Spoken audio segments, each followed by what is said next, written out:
Hey everyone, welcome back to the channel. आज हम cover करने वाले हैं शेक्सपियर के आइकॉनिक प्ले जूलियस सीजर का एक्ट 1 सीन 1। बिल्कुल सिंप्लीफाइड और डिटेल्ड इंग्लिश में, specially tailored for class 10 ICSE students. इस सीन को समझना बहुत जरूरी है क्योंकि ये प्योर प्ले का फाउंडेशन सेट करता है।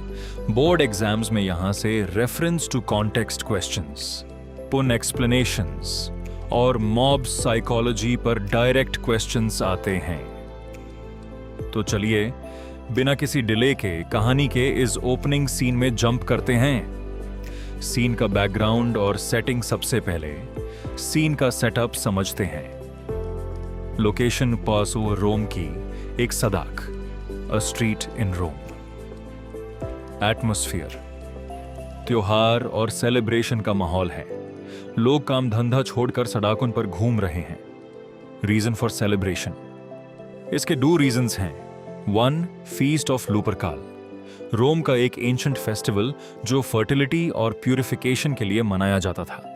2, सीजर्स ट्रम्प्स, यूलियस सीजर ने पम्बी के बेटों को सिविल वॉर में हरा दिया है और वह जीत का जश्न मनाने रोम वापस आया है। Characters present in scene 1:1, Flavius and Murellus. ये दोनों रोम के ट्रिब्यून्स हैं, गवर्नमेंट ऑफिशियल्स / मैजिस्ट्रेट जो आम जनता के राइट्स प्रोटेक्ट करते हैं। ये दोनों सीजर के खिलाफ हैं और पॉम्पे के सपोर्टर्स हैं। 2, कॉमनर्स / प्लेबियंस, रोम की आम जनता जिसमें एक कारपेंटर और एक कॉबलर, जूता बनाने वाला, इंक्लूड हैं। एक्ट 1 सीन 1 का detailed line by line breakdown phase 1, tribunes versus commoners, anger and puns. Scene शुरू होता है फ्लेवियस और मुरेलस के गुस्से से। वो सदाक पर आम जनता को बिना अपने वर्किंग क्लोथ्स और टूल्स के घूमते हुए देखते हैं। फ्लेवियस कहता है, hence home you idle creatures, get you home, is this a holiday? Flavius जनता पर चिल्ला के कहता है, घर जाओ, तुम लोग निकम्मे हो, क्या आज कोई छुट्टी है? रोम का एक नियम था कि वर्किंग डेज पर आम कारीगर वर्कर्स को अपने ट्रेड के कपड़े और टूल्स कैरी करने पड़ते थे। फ्लेवियस पहले बंदा कारपेंटर से पूछता है कि उसका लेदर एप्रन और रूल स्केल कहां है और उसका प्रोफेशन क्या है। कारपेंटर बोलता है कि वो एक कारपेंटर है। फिर मुरेलस दूसरे बंदे कोबलर से पूछता है, तुम्हारा क्या ट्रेड है? यहां पर शेक्सपियर अपना सिग्नेचर ह्यूमर और पन, वर्ड प्ले, इंट्रोड्यूस करते हैं। The cobbler's puns, exam point of view से सुपर इंपॉर्टेंट। कॉबलर सीधा जवाब नहीं देता। वो मुरेलस के साथ मजाक करता है। 1, a mender of bad souls, literal meaning वो जोते के तलवे, सोल्स, थिक करता है। डबल मीनिंग, पन वो लोगों की आत्माओं वो सोल्स को सुधरता है। 2, आई कैन कॉबल यू। जब मुरेलस गुस्से में पूछता है कि तुम मुझे क्या जवाब दे रहे हो, तो कॉबलर कहता है कि अगर आपका जूता खराब हो गया तो मैं आपको कॉबल रिपेयर कर सकता हूं। 3, I live by the awl. Cobbler कहता है कि मैं अपने ओनल, एक स्मॉल पॉइंटेड टूल जो लेदर में छेद करने के काम आता है, के सहारे जीता हूं। इसका पुण्य ओनल सब कुछ के साथ है। मुरेलस को समझ नहीं आता और वह गुस्सा हो जाता है। आखिरकार कोबलर सच बताता है कि वह लोगों के जूते रिपेयर करता है और आज उसने अपनी दुकान की छुट्टी इसलिए की है ताकि वह लोगों के जूते घसा सके, ताकि उसको और काम माइल और सीजर को देख सके और उसकी जीत का जश्न मना सके। Phase 2, Murellus's iconic speech, mob psychology and fickleness. जैब कॉबलर बताता है कि वो सीजर का ट्रायम्फ सेलिब्रेट करने आए हैं, तो मुरेलस का दिमाग खराब हो जाता है। यहां पर आती है इस सीन की सबसे फेमस स्पीच। मुरेलस गुस्से में कहता है, वेयरफॉर rejoice, What conquest brings he home?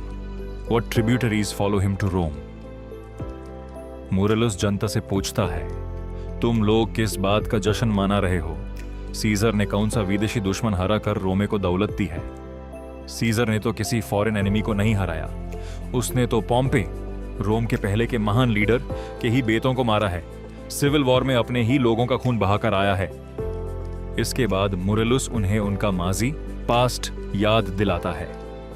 O you hard hearts, you cruel men of Rome, knew you not Pompey. Murellus कहता है, तुम लोग कितने बेरहम हो, क्या तुम पॉम्पे को भूल गए?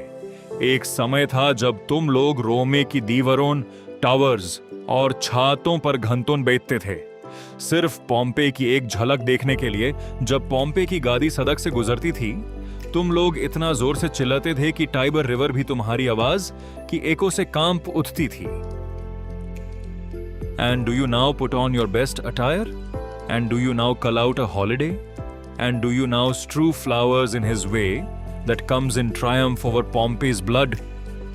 और आज तुम लोग अपने सबसे अच्छे कपड़े पहनकर, छुट्टी मनाकर उस आदमी के रास्ते में फूल बिछा रहे हो जो पॉम्पे के खून पर चलकर आया है। इमोशनल रिपेंटेंस, पछतावा। मुरेलस उन्हें ऑर्डर देता है कि तुरंत अपने घर जाओ, घुटनों के बल बैठकर भगवान से माफी मांगो कि उन पर कोई महामारी, प्लेग ने आए इस धोखेबाजी के लिए। फ्लेवियस आगे बढ़ता है और कहता है, जाओ, सारे आम लोगों को एक इकट्ठा करो, उन्हें टाइबर रिवर के किनारे ले जाओ और इतना रो रो कर आंसू बहाओ कि नदी का पानी अपने सबसे ऊंचे किनारे, बैंक्स को छू ले। कॉमनर्स शेम फेस्ड होकर बिना कुछ बोले वहां से चुपचाप चले जाते हैं। Phase 3, the ट्रिब्यून्स plot, plucking feathers. जब आम जनता चली जाती है तो सड़क पर सिर्फ फ्लेवियस और मुरेलस बचते हैं। फ्लेवियस कहता है, देखो, ये नीच जात के लोग कितने जल्दी गिल्ट फील करने लगे, इनकी जबान से एक लफ्ज नहीं निकला। फिर वो दोनों एक प्लान बनाते हैं। एक, डिसरोब द इमेजेस।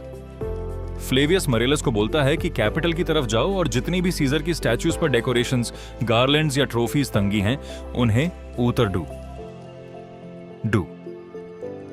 मुरेलस हेजिटेट्स। मुरेलस दारता है और बोलता है, क्या हम ये कर सकते हैं? आज तो फीस्ट ऑफ लुपरकल है। टीन। फ्लेवियस इंसिस्ट्स। फ्लेवियस कहता है, कोई बात नहीं, किसी भी स्टैचू पर सीजर की कोई मेहरबानी या ट्रॉफियां नहीं होनी चाहिए। फ्लेवियस यहां एक बहुत ही महान मेटाफर यूज करता है। These growing feathers plucked from Caesar's wing slash will make him fly an ordinary pitch. The metaphor. Explained, Caesar equals a giant bird, falcon slash eagle. Feathers equals support of the crowd slash honors, given to Caesar. Plucking the feathers equals stripping away his honors and crowd support. Flavius कहता है कि अगर हम scissor के पंखों से ये नए उगते हुए पर ऑनर्स और पब्लिक सपोर्ट तोड़ देंगे तो वो एक आम परिंदे की तरह एक नॉर्मल हाइट पर उड़ेगा। अगर हमने ऐसा नहीं किया तो वो इतना ऊंचा उड़ने लगेगा कि हम सबको उसके नीचे घुलम बनकर रहना पड़ेगा। Keep us all in survival fearfulness. इसी के साथ एक्ट 1 सीन 1 खत्म होता है। ICSAC एग्जाम की हाइलाइट्स एंड कैरेक्टर एनालिसिस। अगर आपको बोर्ड एग्जाम में इस सीन से क्वेश्चंस आते हैं तो ये मैं पॉइंट्स याद रखना। 1. द फिकलनेस ऑफ द क्राउड, आम जनता की बेवफाई। सीन 1 का सबसे बड़ा थीम है मॉब साइकोलॉजी। रोम की जनता फिकल, चंचल है।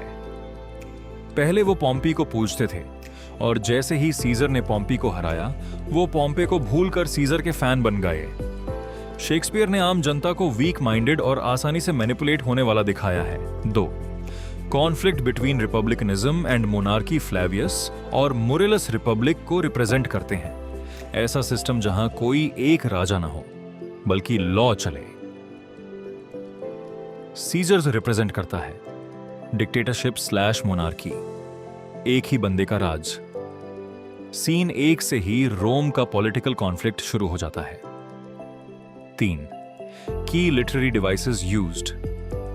पन, कॉबलर के words like souls/souls, all/all. Metaphor. Caesar compare हुआ है एक बर्ड से जिसके पंख, फेदर्स, उनके सपोर्टर्स/ऑनर्स हैं. Rhetorical questions. मोरलस के स्पीच में मल्टीपल क्वेश्चंस हैं जो क्राउड को गिल्ट फील करवाने के लिए यूज हुए हैं. Knew you not Pompey. Personification. Tiber river को पर्सोनिफाई किया गया है. Tiber trembled underneath her banks. Quick summary for revision. Where Rome street. Who Flavius Murellus versus carpenter cobbler. Why the anger. Tribunes को गुस्सा है कि लोग पॉम्पे को भूलकर सीजर के आने की छुट्टी मना रहे हैं. Action taken. मोरेलस उन्हें दांत कर रोने भेजता है. फ्लेवियस और मोरेलस सीजर की स्टैच्यूज से सारी डेकोरेशंस हटाने निकल जाते हैं ताकि सीजर का घमंड कम हो सके. आई होप आपको एक्ट 1 सीन 1 एकदम मक्खन की तरह क्लियर हो गया होगा. अगर आपको यह एक्सप्लेनेशन पसंद आया तो वीडियो को लाइक जरूर करना, अपने दोस्तों और बैचमेट्स के साथ शेयर करना और चैनल को सब्सक्राइब कर लो, क्योंकि हम पूरा जूलियस सीजर और आईसी एसई क्लास 10 का सिलेबस कवर करने वाले हैं. कोई भी डाउट हो तो नीचे कमेंट सेक्शन में जरूर पूछना. नेक्स्ट वीडियो में मिलते हैं, तब तक के लिए keep studying and all the best.